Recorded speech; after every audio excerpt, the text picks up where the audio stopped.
¿Alguna vez te han pillado viendo porno? Hace poco, a raíz de algunas consultas que tuve en donde hablábamos de pornografía, recordé una película que vi hace más de 13 años. Se llamaba Don John. Es protagonizada por Scarlett Johansson y Joseph Gordon-Levitt.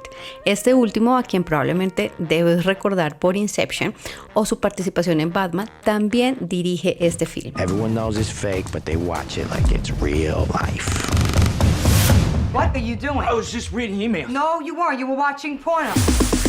La historia se centra en la vida de John Martello, un chico que en términos generales vive una vida llena de apariencias. Si pudieran visualizarlo, es una especie de estereotipo del reality Jersey Shore, el programa de la ya extinta MTV. Espero no estar botando la cédula. Este Don Juan moderno vincula todo en la vida como si se tratase de objetos, y con las mujeres es igual. La habilidad que tiene para poder salir con chicas atractivas le ha creado una reputación entre sus amigos, pero eso no lo termina llenando del todo. Para él, nada se compara con la excitación que le produce ver porno en su laptop. Y esto lo hace pese a tener al lado como pareja a una mujer como Scarlett Johansson, quien interpreta el papel de la pareja del protagonista. Don't fucking lie to me. Hey, I don't know who told you. Nobody said anything. It's right there in your history, all right? All you do is look at porno. That's all you fucking do. Wait. Ya que no adivina, en medio de su relación, ella lo atrapa viendo porno. What do I want you to say, huh? How about, I'm sorry, I've been lying to you since the first day that we started dating, huh? How about that? Levy en su momento habló sobre lo que significó para él hacer la película, sus intenciones y el verdadero trasfondo del film. El actor y director era consciente de que la forma como los medios podían vender el film y por supuesto la distribución del mismo era enfocando su marketing en torno a un personaje que es adicto al porno. Sin embargo, su verdadera intención era la de proyectar un personaje que muestre cómo los medios influencian su comportamiento, su forma de actuar y de ver la vida. Como gracias a ellos creamos una versión que sin intimidad o comunicación se termina convirtiendo en una figura que no somos, con todas las consecuencias de esa falta de vulnerabilidad en relaciones personales o ausencia de conexión en estas. Pero mientras pensaba en este tema y en las muchas parejas que he recibido porque entran en crisis tras precisamente ver a la otra parte consumiendo pornografía, percibo un problema más allá de las discusiones que se paran desde el punto de vista moral, social o activista. La ausencia de entendimiento, comunicación y consecuencias sobre lo que ocurre dentro de las relaciones cuando este tema aparece. Seamos claros, ni todo consumo de pornografía es una adicción o una infidelidad, ni toda incomodidad frente al tema significa inseguridad o exageración.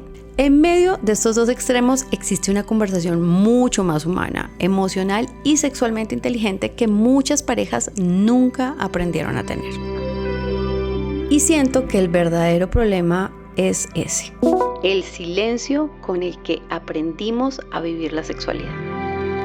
Así que hoy hablaremos de pornografía, sexualidad, comunicación y por qué el problema no es ver porno, es creer que nuestra sexualidad deja de ser propia cuando estamos en una relación. Bienvenidos. Lo que comenzó como un proyecto personal hoy es un camino que recorremos juntos. Gracias por estar aquí, por compartir tus experiencias y permitirme compartir las mías. Seguiremos encontrando en la psicología una guía para vivir y sentirnos mejor.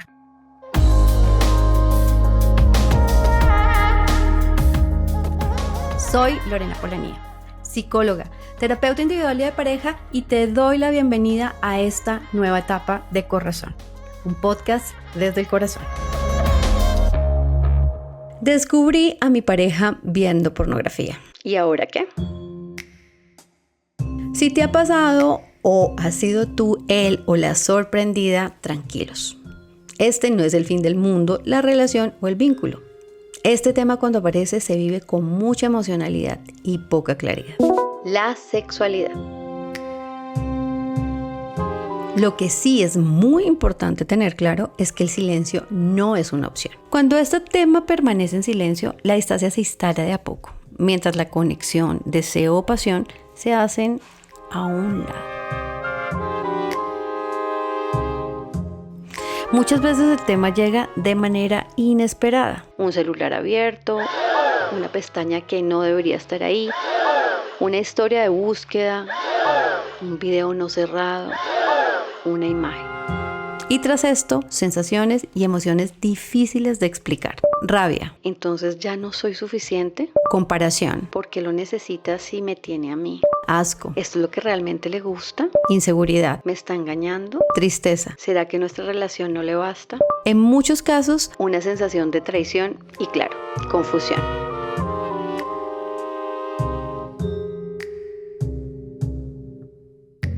A lo largo de mi trabajo como terapeuta, he acompañado a muchas parejas que atraviesan una crisis después de descubrir a uno de los miembros consumiendo pornografía.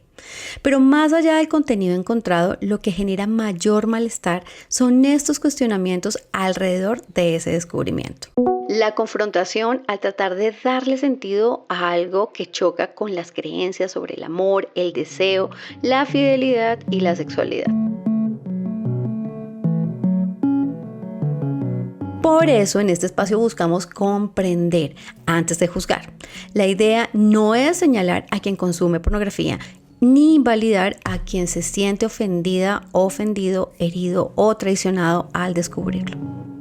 La intención es la de abrirnos a una conversación más humana, emocional y sexualmente inteligente. Un diálogo que desafortunadamente muchas parejas no han aprendido a tener. ¿Realmente sabemos qué es la pornografía? Según la RAE, la palabra pornografía proviene de los términos griegos porne, prostituta, y grafía, escritura o representación. Inicialmente se refería a escritos sobre la prostitución, pero su definición moderna se centra en la estimulación sexual.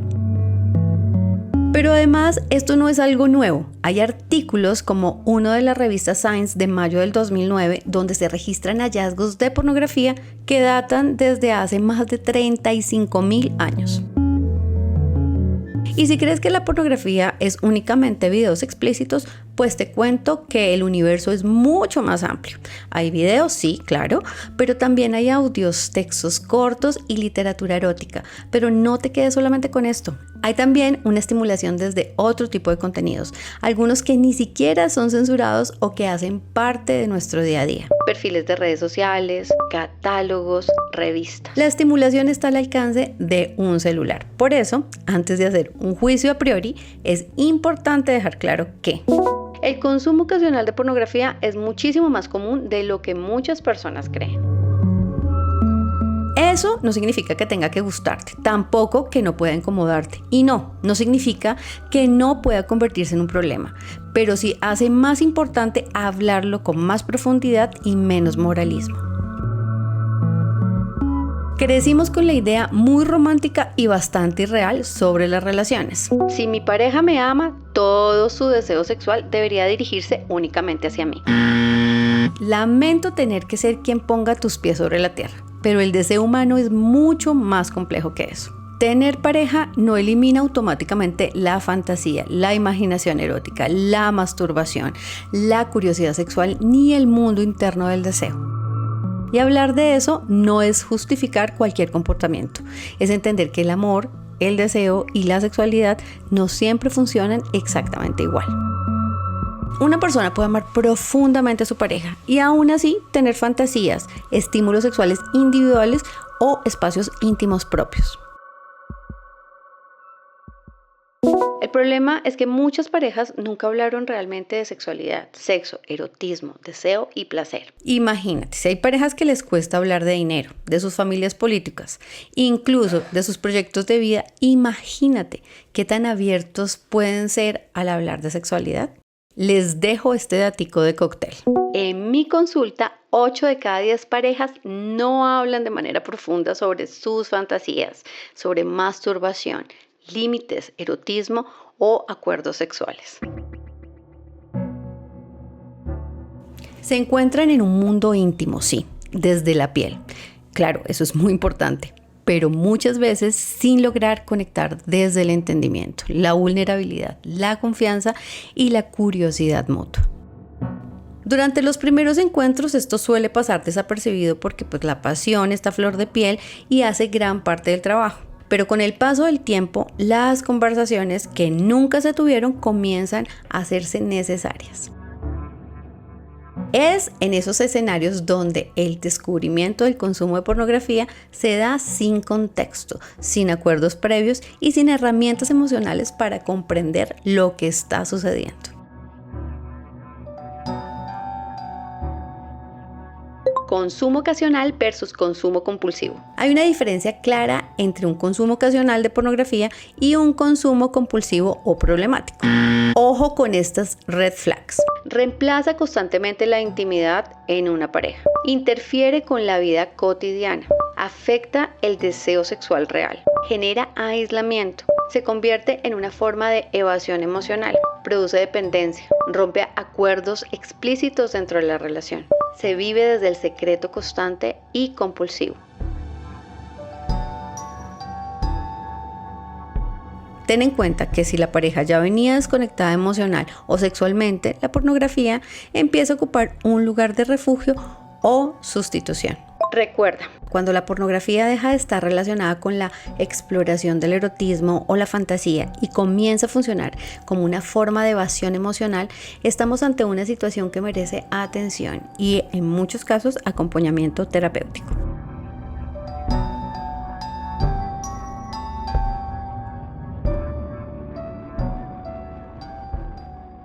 ¿Pero cuál es el verdadero problema de la pornografía? Simple, la pornografía es un montaje.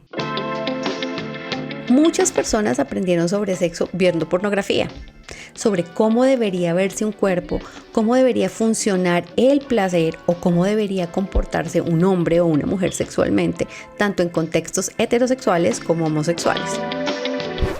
Y eso deja expectativas profundamente irreales. La pornografía puede reforzar creencias y mitos alrededor de los encuentros sexuales, porque al final es una representación diseñada para estimular. Recuerda, la pornografía es performativa, no es educación sexual y mucho menos una guía para construir intimidad. El porno no te muestra la comunicación, los límites, la vulnerabilidad, la conexión emocional, las inseguridades reales, las pausas, el consentimiento conversado, los cuerpos diversos, los nervios, el cansancio, los momentos incómodos, los olores, los sonidos reales, los calambres.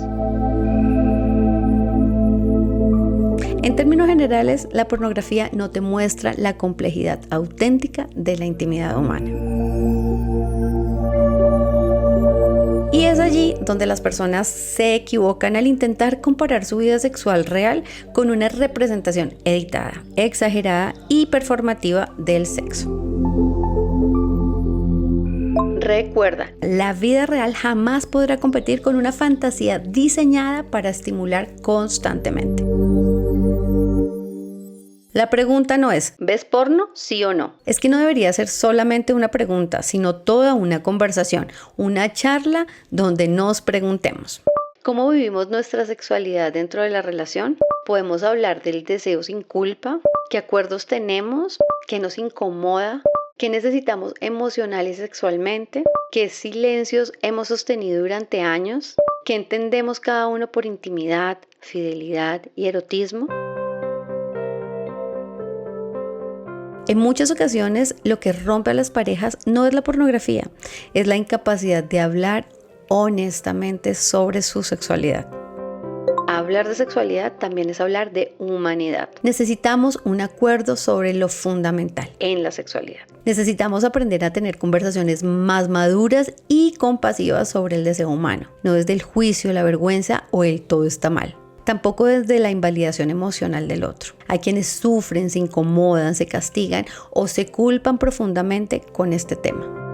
Es importante que entendamos la sexualidad no como algo que se vive únicamente con él o la otra persona. La sexualidad es personal, íntima. La sexualidad es deseo, erotismo, incluye los límites, permisos y la capacidad de experimentar el placer.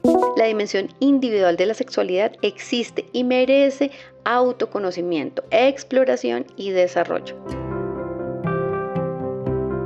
Ese trabajo interior nos permite construir una relación más consciente con nuestro propio placer y desarrollar una mayor autoestima sexual. Cuando deseamos compartir nuestra sexualidad con alguien más, llegamos a un encuentro con nuestras preferencias, nuestros deseos, nuestros miedos, nuestras fantasías y nuestras historias. Y es justamente ahí donde el encuentro con el otro puede convertirse en una experiencia mucho más auténtica. Nos compartimos, nos descubrimos y nos permitimos vivir el placer desde un lugar más consciente y conectado. Pero también necesitamos entender que la sexualidad individual no desaparece cuando entramos en una relación. Reconocerlo es muy importante, no solo para nuestro bienestar personal, sino también para la salud y el crecimiento de la pareja. Construir una relación sana también implica aprender a hablar de estos temas sin destruirnos, sin atacarnos, sin vergüenza y sin reducir toda la conversación a culpables o víctimas, porque detrás de muchas discusiones sobre pornografía, en realidad encontramos preguntas mucho más profundas sobre el amor, la conexión, el deseo, la autoestima, la intimidad y la comunicación. Y esas conversaciones, por supuesto, que valen la pena tenerlas. Recuerda, amar, sentir, desear y relacionarte con el corazón. Corazón, un podcast desde el corazón, es una idea original de Lorena Polanía, producida por El Rotolo Media. Recuerden que si quieren profundizar en alguno de los temas que hablamos, pueden visitar mi página www.polperpsicología.com. También me consiguen en mi perfil de Instagram como @lorepolperpsicología o mi fanpage Lore Polper Psicología. Recuerden, amen con el corazón. Gracias por escucharnos. Nos oímos en un próximo episodio.